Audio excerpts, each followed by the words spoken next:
Assalamualaikum warahmatullahi wabarakatuh. Alhamdulillah wassalatu wassalamu ala sayyidina Muhammad ibni Abdillah wala alihi washabihi wa man wala haula wala quwata illa billah amma ba'du. Berjumpa kembali dengan saya Aden Langkin dengan berserta Gus Abdul Aziz Jajuli LCMH Al Mubarok. Untuk pertemuan yang keberapa Gus? Ke-6 ya. Masih bab taubat. Ya. Oke. Lanjut ke Gus Aziz ya. Siap. Oke. Terima kasih kepada akhi ada Kim. Mari bersama-sama kita lanjutkan pengajian kitab An-Nahjul Atam, kitab Hikam karya Syekh Al-Muttaqi Al-Hindi Ali bin Husamuddin rahimahullah ta'ala. Dan kita masih pada bab taubat dan kita sampai pada bab terakhir ini. Bab terakhir ya? Ya, bab terakhir. Dari bab taubat. Dari hikmah terakhir dari bab taubat.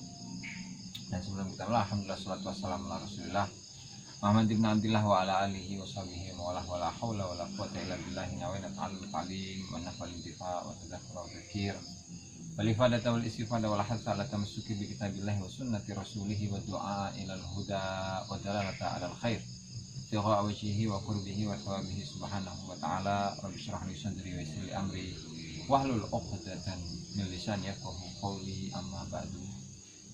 Mari kita lanjutkan pengajian kitab ini dan sebelum kita mulai kita hadiahkan Al-Fatihah kepada muallif kitab, kepada para ulama terutama yang mensyarahi, mengkomentari kitab Hikam Ibnu Athaillah As-Sakandari, kepada semua guru-guru kita, kepada semua orang tua kita ala hadhihi wala kulli niyatin shalihah wala manawa bihi aslafna shalihah wala hadratin sallallahu alaihi wasallam. Al-Fatihah. A'udzu billahi minasyaitonir rajim. Bismillahirrahmanirrahim. Maliki iyyaka na'budu wa iyyaka nasta'in. Shiratal ladzina an'amta 'alaihim ghairil maghdubi 'alaihim. Qala al-mu'allifu Asy-Syaikh Ali bin Husamuddin Al-Muttaqi Al-Hindi rahimahullahu ta'ala fi kitabih An-Nahjul Atam fi tabwidil hikam bab taubati ila anqal la ya'zumiz zambu indaka azamatan fasudduka an husnil dhanni billahi fa inna man arafa rabbahu istasghara fi jambi karamihi dzamba. La ya'zum ojo dadi gede apa azambu dosa indaka yang dalam sandingi sira azamatan kelawan sifat gede tasudduka kang nyegah apa azamah ing sira an husnidzanni saking husnudzon billahi kelawan Allah. Fa inna man arafa mongko temen setuhune wong arafa kang makrifat sapa man robahu ing pangerane man istasghara iku nganggep cilik sapa man dijambi karamihi ing dalam sandinge kemurahane Allah zambahu ing dosane man lan. Jadi pada hikmah terakhir ini ya masih membahas tentang taubat. Kalau berbicara tentang taubat berarti berbicara tentang dosa nih, dosa kecil dan ada yang dosa besar, dan itu sudah kita uraikan pada bab sebelumnya ya, tinggal dibuka lagi ya. Kemudian pada hikmah ini kita terjemahkan tekstual terlebih dahulu baru kita uraikan. Kata beliau Syekh Ibnu Athaillah As-Sakandari atau Syekh Ali bin Husamuddin Al-Hindi, beliau mengatakan la ya'zumiz dzambu indaka 'azamatan tasudduka an husnil dhanni billah. Jangan sampai sebuah dosa di sisimu itu menjadi besar sehingga dapat menghalangi dirimu untuk berhusnuzon kepada Allah, untuk berburuk sangka kepada Allah. Jadi dosa itu jangan sampai kita terlalu menganggapnya sebagai dosa yang besar dan kita menganggapnya dapat menghalangi kita dari Allah, sehingga dia akan membawa dirinya pada keputusasaan. Jadi down. Jangan sampai seperti itu. Kenapa? Ketika kita melakukan dosa, kemudian kita menganggap dosa itu sebagai penghalang bahwa kita tidak akan mencapai usul kepada Allah, kita tidak akan mengenal Allah, kita tidak akan mendapatkan rahmatnya Allah, tidak boleh kita melakukan hal tersebut. Alasannya apa? Ada di bagian hikmah yang akhir ini. Fa inna man arafa rabbahu, maka sesungguhnya seseorang yang mengenal Tuhannya, yaitu para ahli ma'rifat, mereka istasghara fi jambi karamihi dambahu, mereka menganggap kecil dosanya, mereka menganggap dosanya itu adalah hal yang kecil kalau dihadapkan dengan kemurahan Allah. Nah, sebelum orang yang kesini, kita terlebih dahulu harus mengetahui apa yang dilakukan oleh orang awam, karena di manusia itu ada 3 golongan. Ada golongan orang awam atau ahlul bidayah, pemula, ada ahlul wasat yang tengah-tengah, setengah, terus ahlul nihayah, orang yang sudah mencapai puncak. Apa yang mereka lakukan? Nah, hal ini sudah dijelaskan oleh Syekh Ibnu Ajibah rahimahullah ta'ala di dalam kitabnya Ahlul Bidayah. Apa saja yang harus dia lakukan? Yang bagi lahum taglibu janil khawf. Ahlul Bidayah atau pemula itu hendaknya yang lebih ditonjolkan itu adalah sisi khawf. Khawf itu takut ya. Jadi yang namanya orang awamah ketika mereka beribadah kepada Allah Ta'ala, ya, mereka itu takut dimasukkan neraka atau ingin dimasukkan ke dalam surga. Nah, sehingga ketika yang diinginkan adalah 2 hal ini, nah tentunya dalam perilaku sehari-hari, dalam interaksi dengan sesama, dengan berbaur kepada manusia, itu terutama dalam ibadahnya ya, nah itu yang harus lebih ditekankan adalah sisi khauf takut. Jadi ketika dia melakukan perbuatan dosa, itu harus merasa terus-menerus takut.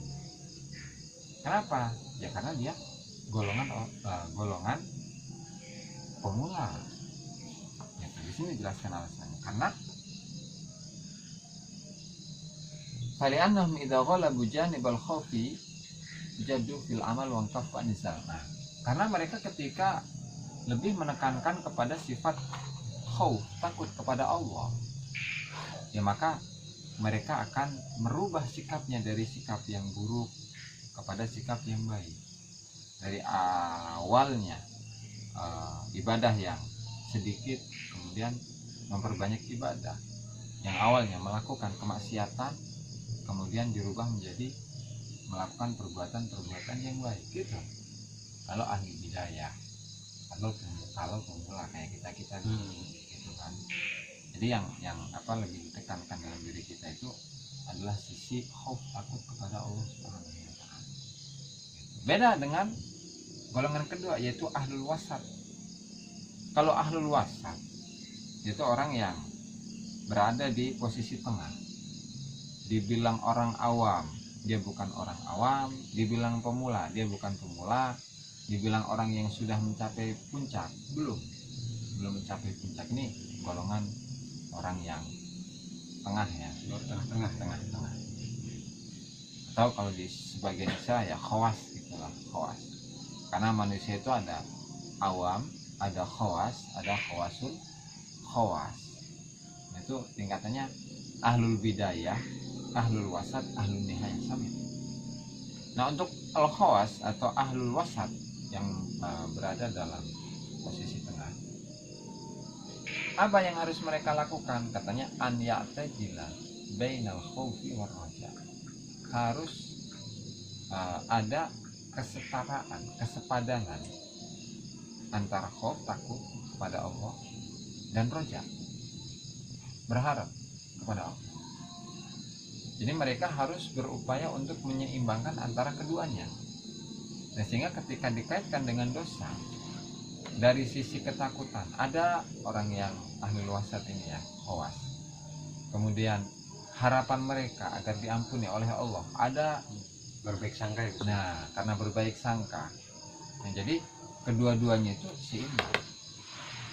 Apa alasannya? Ya karena fali ahadin taqalat ibadatuhum ila tasfiyati bawatihi. Ya, sesungguhnya mereka itu ibadah mereka bukan masih dalam ibadah zahir yang hanya melaksanakan sholat, yang hanya zikir dengan lisan, gitu kan, yang hanya bersedekah, yang hanya berpuasa, yang hanya memperbanyak sholat tahajud dan lain sebagainya. Tidak hanya itu, tapi mereka itu berpindah dari ibadah yang tadi disebutkan kepada ibadah yang sifatnya itu hati, kan? Yang mereka olah pada saat ini adalah batinnya, adalah hatinya. Maka bagaimana ibadah mereka? Ya, ibadah mereka adalah fa ibadatuhum qalbiyah. Ibadah mereka ya ibadah hati. Bagaimana ibadah hati? Nah, di sini ada sedikit uraian tentang zikir ya. Zikir itu tingkatannya ada 4. Yang pertama adalah zikir lisan, kedua adalah zikir qalb, zikir kalbu, yang ketiga adalah zikir sir, yang keempat adalah zikir ruh. Nah, kalau orang awam kayak kita ini masih zikir lisan, orang awam yang masih selalu belajar gitu kan untuk mengingat Allah Subhanahu wa taala agar kita dapat menghilangkan ghaflah, lalai, lupa kepada Allah. Nah, sehingga kita memperbanyak zikir dan seterusnya sampai ketika lisan kita sudah terbiasa dengan zikir, baru hati kita itu akan hidup gitu. Nah, ketika hati kita hidup, maka bisa jadi kita itu digolongkan kepada golongan khawas, atau kalau di istilah di sini adalah ahlul wasat, ahli atau golongan tengah. Ibadahnya hati, ibadah itu qalbiyah. Kenapa bisa seperti itu? Kenapa mereka harus menyeimbangkan antara khauf dan roja? Ya karena falau ghalabu janibal khaufi la raja'u ila ibadati jawarih. Kalau yang difokuskan itu adalah rasa takut kepada Allah, maka mereka turun kelas gitu. Kenapa turun kelas? Ya karena ibadah mereka sudah bukan ibadah secara zahir lagi, tapi ibadah mereka adalah ibadah qalbiyah tadi yang disebutkan. Kalau ibadah qalbiyah itu adalah tingkatan dari golongan ahli wasat, tingkatan yang tengah. Ketika mereka lebih mengfokuskan pada khauf, takut kepada Allah, ya otomatis yang namanya khauf bawaannya itu apa? Bawaannya adalah kesemangatan untuk beribadah secara zahir. Dan itu kembali orang awam, kembali kepada tingkatan orang awam atau ahlul bidayah. pemula. Nah, sehingga wal matlubu minhum, sementara yang diharapkan dari golongan yang tengah ini adalah ibadatul bawatin. Ibadah secara batin, secara kalbu, secara hati, ibadah hati. Itu apa? Tujuannya apa? Ala roja'il usul, yaitu mengharapkan usul sampai kepada Allah Subhanahu wa taala, mendapatkan ma'rifat Allah Subhanahu wa taala, mengenal dan cinta kepada Allah Subhanahu wa taala. Itu kalau tingkatan yang tengah. Nah, kalau tingkatan yang nihaya, orang yang sudah mencapai puncak, itu lebih keren lagi tuh, al-wasilun. Al-wasilun, orang-orang yang sudah khusus, sudah mencapai Allah. Kalau mereka fala yarawna li anfusihim fi'lan wala tarkan. Mereka sudah tidak melihat perbuatan, tidak melihat kebaikan, tidak melihat dosa, kecuali tidak melihat dosa, tidak melihat perbuatan bagi diri mereka. Maksudnya tidak menisbatkan, tidak mengaitkan perbuatan-perbuatan itu kepada dirinya. Kan sudah usul, kan beda tingkatannya mah. Maka bagaimana apa yang mereka lihat? Fahum yang zuruna ila tasrifil haq wa ma yajri bihi sabiqul qadar fayatalaqawnahu bil qabuli war ridha. Nah, karena mereka itu melihat perilaku Allah perbuatan Allah Subhanahu wa taala kepada dirinya, dan qadar, takdir Allah yang Allah jalankan kepada dirinya, ya, mereka akan menerima secara totalitas. Allah Ta'ala ibaratnya kalau menggerakkan dirinya untuk melakukan sebuah kemaksiatan, berarti dia akan ridho dengan perilaku Allah kepada dirinya. Ketika Allah Subhanahu wa Ta'ala menggerakkan dirinya untuk melakukan sebuah ketaatan, maka dia akan sama memiliki sikap ridho, ya, dan menerima atas semua perbuatan Allah. Kalau memang Allah Ta'ala menggerakkan dirinya untuk melaksanakan ketaatan, maka mereka akan bersyukur kepada Allah, gitu. Dan mereka menyaksikan karunia Allah Subhanahu wa Ta'ala kepada dirinya.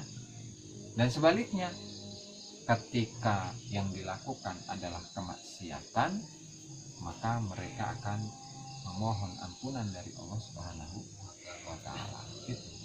Nah, sehingga dari hikmah tadi, la ya'zumi dzambu indaka 'azamatan tasudduka an husnul dzanni billah.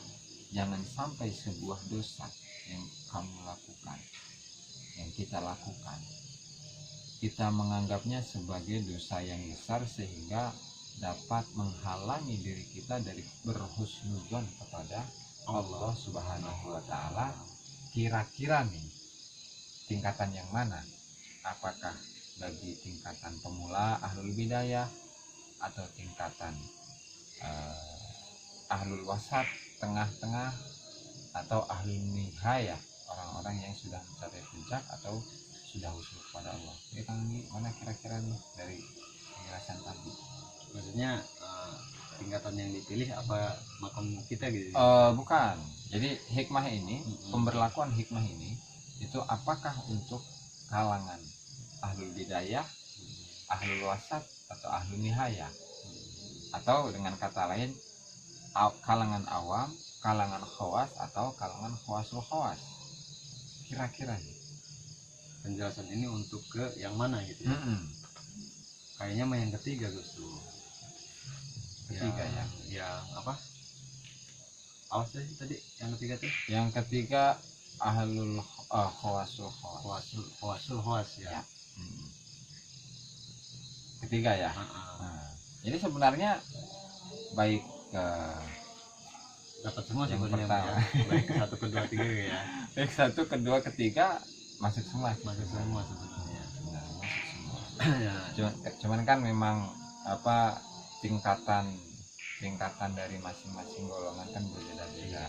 Jadi pengaplikasiannya itu disesuaikan dengan masing-masing tingkatnya. Gitu. Yang pada intinya ketika orang kalangan awam atau ahlul bidayah pemula melakukan sebuah dosa, maka tetap dia menganggap bahwa dosa ini adalah dosa yang saya itu harus takut kepada Allah dengan sebab atau lantaran sebab dosa ini.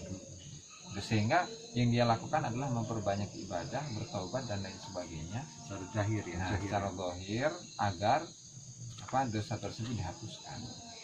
Kalau kalangan khawas atau kalangan tengah, ya dari satu sisi dia takut, nah, di sisi lain dia juga berharap kepada Allah.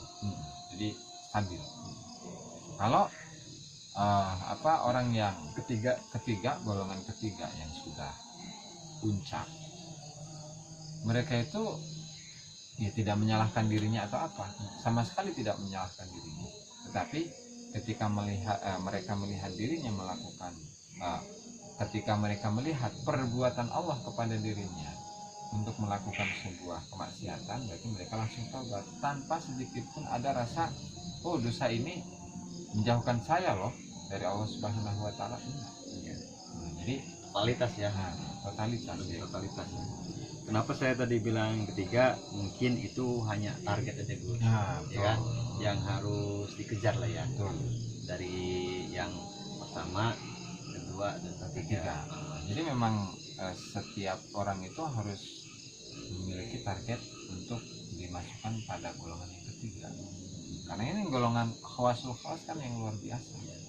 Dan ini tidak mustahil untuk dicapai oleh semua orang. Iya, bisa ya Gus ya. Dan bahkan dari kalangan apapun, tidak hanya dari kalangan santri, tidak hanya dari kalangan orang yang jahat sekalipun lah, entah itu perampok, peminum, pemabuk dan lain sebagainya, mereka memiliki kesempatan yang sama. Masya Allah. Jadi tinggal bagaimana kesadaran mereka untuk mau benar-benar menuju Allah Subhanahu wa taala, berusaha semangat ya. Betul. Jadi tidak ada kata bahwa tasawuf itu khusus bagi kalangan santri, tidak. Mau dia pegawai ataupun yang lain, bahkan orang jahat sekalipun memiliki kesempatan itu. Tidak masalah sama ya. Ya. Ini kalau untuk boleh menyimpulkan sedikit ya Gus ya. Boleh. Untuk kajian terkait ini masih bab taubat. Jadi tadi Gus Aziz berbicara ada yang kelas 1, 2 dan 3. Ya. Di situ ada penyimpulannya, ada ibadah, berarti ibadah itu ada ibadah lahir, ada ibadah batin. Yang tingkat 1 mungkin hanya ibadah lahirnya saja ya. Zahirnya aja. Jawarih apa tuh anggota badannya yang beribadah. Yang terlihat ya. Gitu. Karena hop dia kan.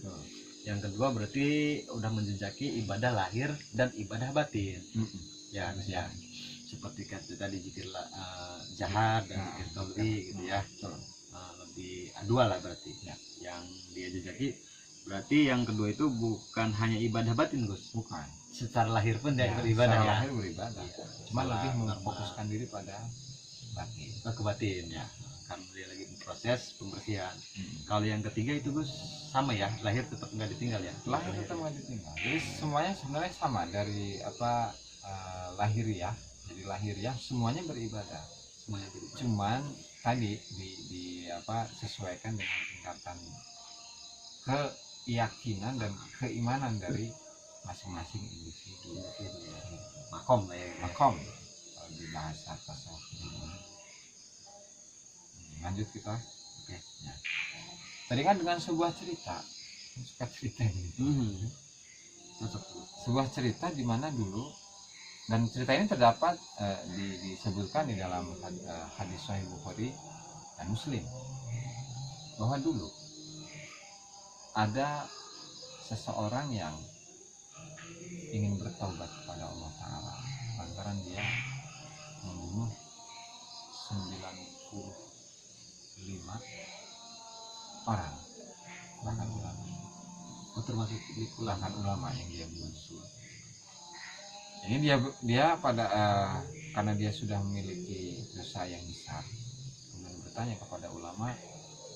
Dia sambil berkamu dengan ulama, kemudian bertanya, ya Syekh, saya ini sudah membunuh 95 orang. Kemudian apakah Allah Ta'ala itu tetap memberikan ampunan kepada diri saya, atau Allah tidak akan mengampuni diri saya?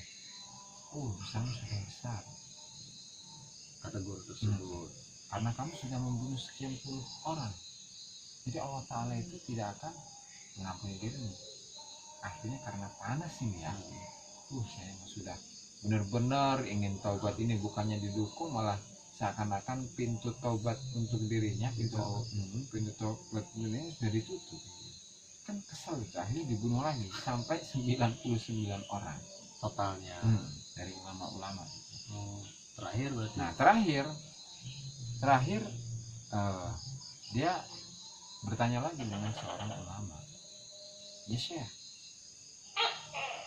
kiai lah kalau bahasa kita, saya ini sudah membunuh 99 orang ulama bahkan saya. Dan apakah Allah Subhanahu wa Ta'ala mengampuni dosa saya? Kata Syekh tadi, ketahuilah wahai fulan, bahwasanya Allah Subhanahu wa Ta'ala itu Maha Pengampun.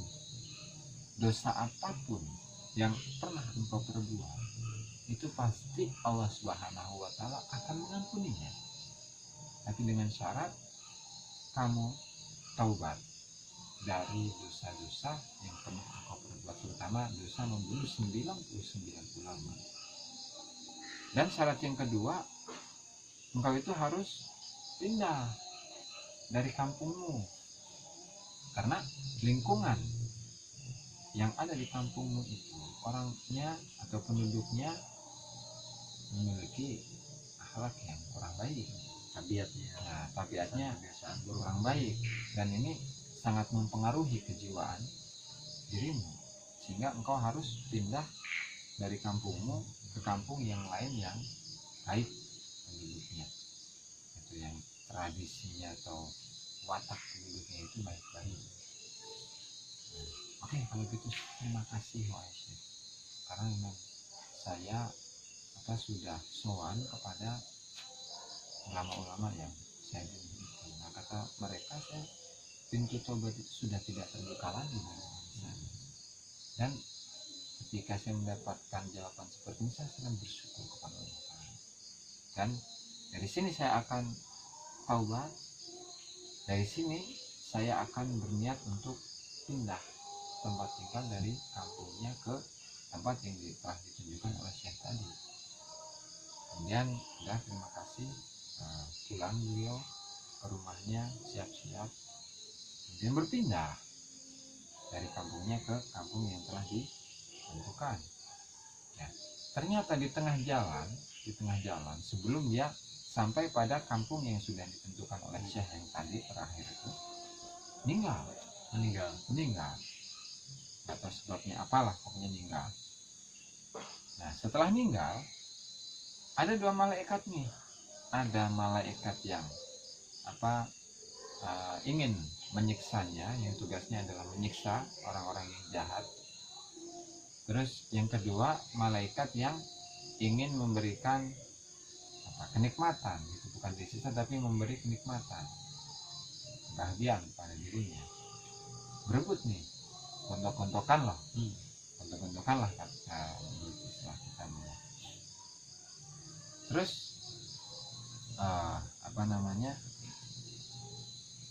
setelah ini belum ada titik temu antara dua malaikat ini. Dua malaikat ini bertanya ke Allah Ta'ala, ya Allah, bagaimana dengan orang ini? Apakah dia dimasukkan ke dalam surga, diberi kenikmatan oleh Engkau, atau dimasukkan kepada neraka? Karena masing-masing dari malaikat berargumen. Kalau malaikat penjaga neraka bilang, iya memang dia sudah memiliki keinginan untuk taubat, tapi kan syaratnya dua tadi. Yang pertama taubat, terus yang kedua dia harus berpindah dari tempat tinggalnya, kampungnya ke kampung yang lain. Sementara dia belum nyampe nih ke kampung yang lain, sehingga saya berhak dong untuk menyiksa dia gitu kan. Kata malaikat satunya, oh tidak, dia tuh sudah memiliki keinginan yang kuat untuk taubat, dan dia sudah menjalani yang telah diperintahkan oleh kiai tadi, oleh syekh tadi. Berhubung dia di tengah jalan meninggal, dia otomatis niat baiknya itu ditarik, maksudnya yang aslinya buruk menjadi baik secara otomatis, meskipun dia belum sampai pada tempat yang dituju, kata malaikat. Nah, Allah Subhanahu wa taala kemudian, ya sudah, sekarang gini aja, kalian ukur nih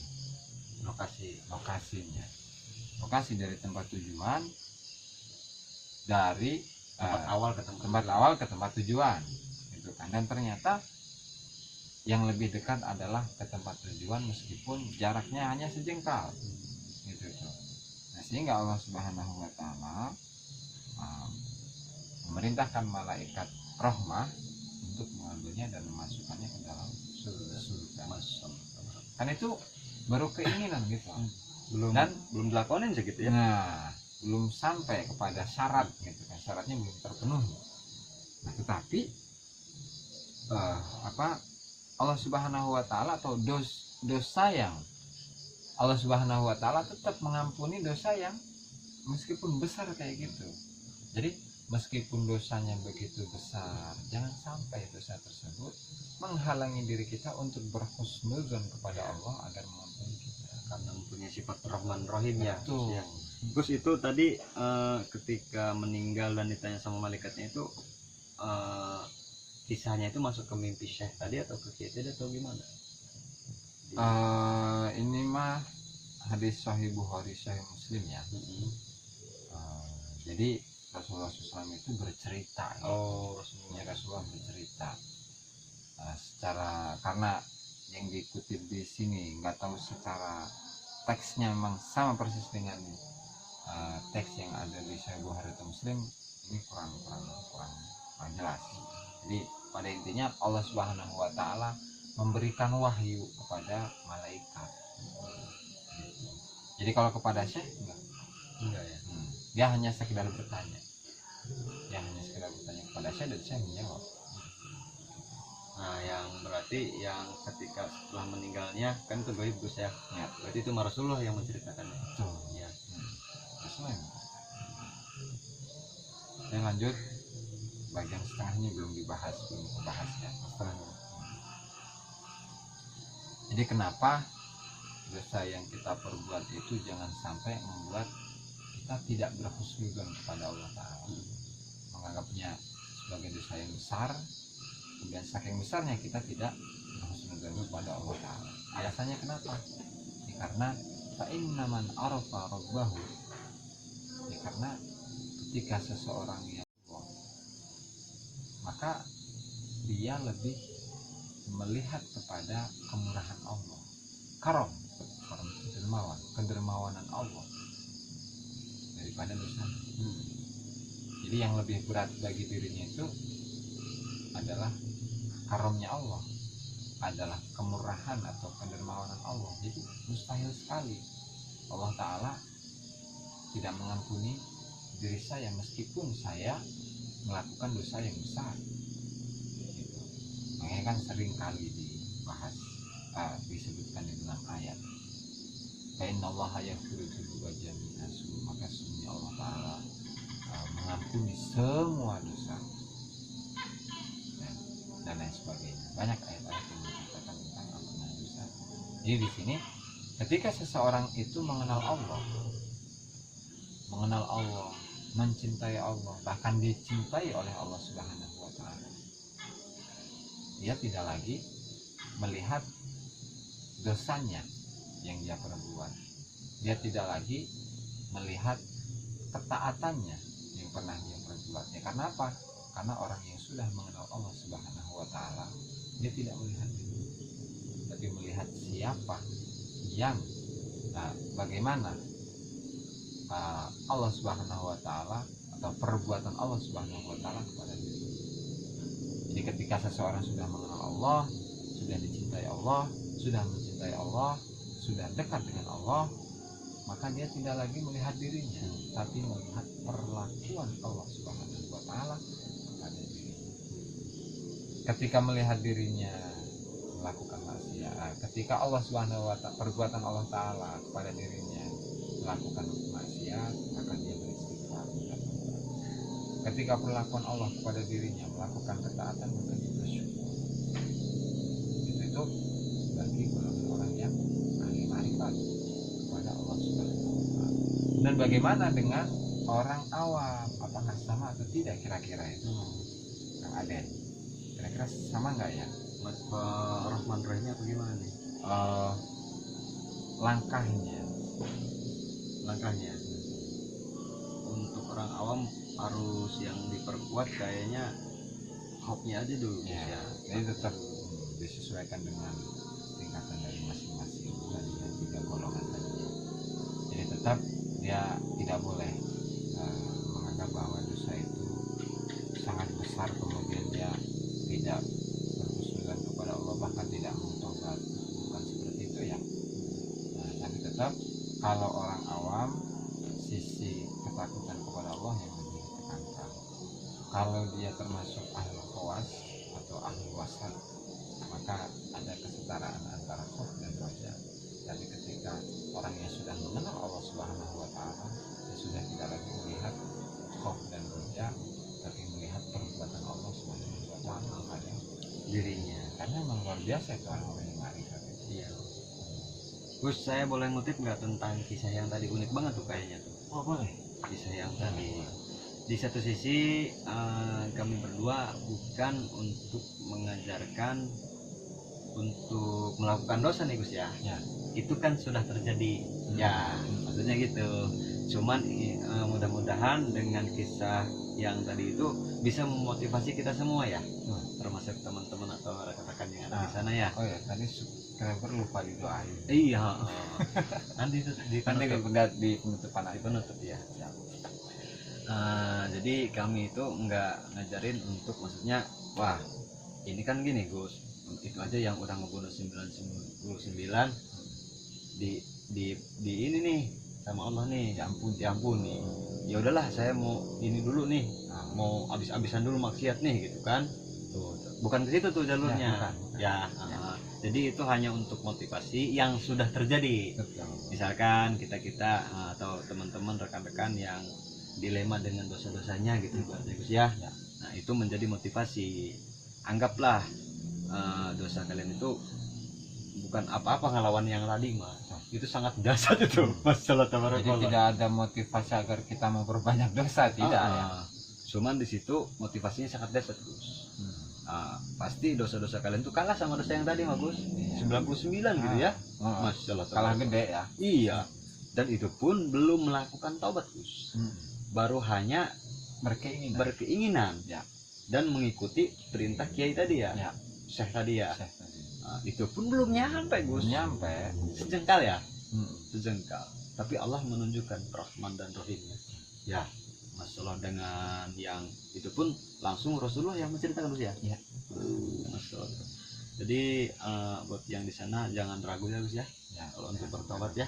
Untuk tobat, terus jangan berkecil hati, jangan sampai berputus asa lah. Jadi tidak ada kalau kita ingin taubat, ingin dekat dengan Allah, tidak ada kata putus asa. Semuanya memiliki kesempatan yang sama untuk menuju. Tinggal bagaimana kita membenahi diri kita, terutama bagaimana kita menuju Allah Subhanahu wa taala melalui bimbingan seorang. Karena taubat dengan sendirinya nggak bisa. Harus ada pembimbing harus gitu ada ya. Harus ada pembimbing ya. Yang nunjukin jalan ya. Itu kalau pembimbing kan lebih tahu Gus. Jangan sebelah kiri jalannya, sebelah kiri banyak lubang-lubang. Nah, ya misalkan kanan aja ya. Kalau nggak nurut kan ya, waduh makan buaya nanti Gus. Jadi tetap yang awam tadi usahakan kayak kita nih Gus nih awam nih, usahakan di upgrade menaik ke yang kedua tadi kedua al-khawas. ya, ibadah lahir oke, ibadah batin Oke. oke. Ya. Sampai kalau bisa yang ketiga tadi Gus ya. Ya, Itu kan al-waslun. itu kan untuk semua Gus ya, Untuk semua orang. untuk semua orang Gus ya. Semua kalam ya. Bahkan kata Gus Aziz, penjahat sekalipun bisa mencapai titik tersebut ya. Karena memang apa, mungkin nggak apa kalau saya tambahin keterangan. Keterangan. Seseorang itu memiliki kesempatan untuk menjadi wali kutub di zamannya, dan juga memiliki kesempatan untuk menjadi Fir'aun di zamannya. Masalah dua itu ya. Dua, tinggal milih kita kan. Iya. Kalau mau istilahnya jalur pengen jadi wali kutub, atau ikuti langkah-langkah untuk menjadi wali kutub. Kalau pengen jadi Fir'aun di zamannya, atau ikuti aja langkah-langkah Fir'aun di zamannya. Duitnya banyak, ya kan, pembantunya banyak, istananya megah, mewah, bahkan sampai apa namanya, pengen naik ke bulan, atau ikut aja langkah-langkahnya ya. Jadi menarik nih Gus nih, antara bisa menjadi sekarang nih, bisa menjadi Fir'aun di zamannya, bisa juga menjadi wali kutub di zamannya. Kalau menjadi wali kutub di zamannya, Mas, menurut saya keren banget Bu.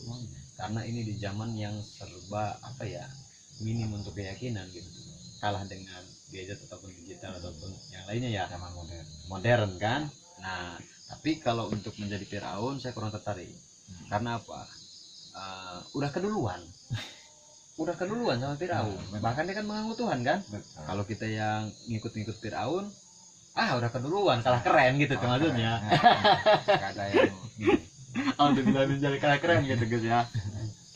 Mungkin sebelum ditutup ada pertanyaan dari Kang Bu, sesuatu yang muskil gitu.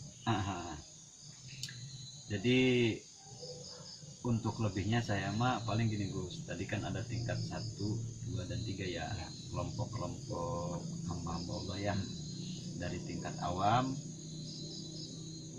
tengah, sampai tinggi. Yang awam itu gimana itu Gus caranya buat nyampe ke tengah aja dulu, ibadah-ibadah apa aja gitu yang dilakukan secara kan tadi yang Agus jelaskan itu, Gus Aziz jelaskan itu mereka baru hop ya, berarti ibadahnya jahir. Ibadahnya. Jadi kalau ini bisa dijelaskan dengan keterangan yang panjang atau keterangan yang panjang? Simple aja ya simple aja. Jadi kalau berbicara tentang tingkatan seseorang, kan kita kan nggak tahu tingkatannya seperti apa gitu ya, kecuali ketika kita memiliki seorang guru yang mendidik kita, yang mengajari kita tentang jalan menuju Allah Ta'ala. Tinggal mengikuti perintah guru itu. Jadi misalnya kalau di dalam Thariqah Qadiriyah Naqsyabandiyah itu zikir, ada zikir jahar, ada zikir sir gitu ya. Zikir jahar itu bagi orang-orang yang keras hati, ya kayak kita gitu. Berarti konsisten untuk zikir jahar, zikir dengan keras ya, sampai hati kita itu lunak. Jadi sudah hati kita itu sudah tidak ada lintasan hati yang kotor, lintasan untuk melakukan perbuatan maksiat.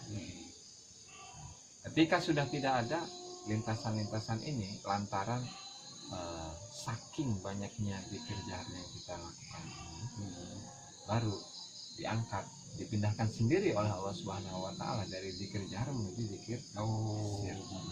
Jadi kesimpulannya Gus, kalau untuk yang awam itu tahap awalnya itu harus mempunyai guru pembimbing ya. Betul, guru mursyid ya. Kalau pengen naik ke yang ranah yang kedua tadi. Ya. Berarti selain kita bertobat, alangkah bagusnya biar prosesnya nggak terlalu lama mungkin Gus ya. Karena kan yang namanya guru pembimbing, guru mursyid mah ya udah usul sama Allah, tahu apa yang harus dilakukan, penyakit yang harus dihindari. Yang tadi bengkel hati itu tuh cocok bengkel hati gitu. Udah Gus, paling segitu aja sih kalau dari saya. Nanti tolong jelaskan tingkat-tingkat wali ya.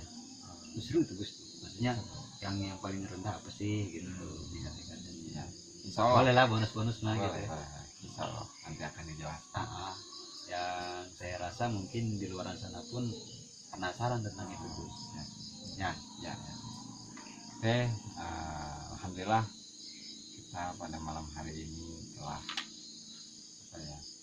kita tutuplah pengajian malam hari ini, belajar kita pada malam hari ini.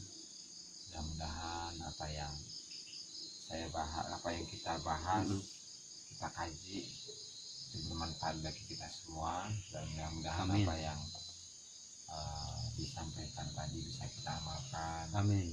Dan tidak lupa kita doakan untuk diri kita dan untuk sahabat-sahabat kita, para subscriber, para pemirsa, para kawan-kawan, ikhwan, ukti ya, betul, ikhwan, ukti dan lain sebagainya, dilancarkan urusannya. Amin. Dimudahkan oleh Allah. Amin. Diperbanyak, dilimpahkan rezeki, amin, batinnya. Amin. Yang belum menikah mudah-mudahan dinikahkan ya Allah. Yang belum kerja mudah-mudahan dikasih pekerjaan. Amin. Pokok doa yang baik-baik ala hadiniya wa la dunya salihah wa la mana wa bi astaghfirullah wa la hadratillah sallallahu alaihi wasallam. Al-Fatihah.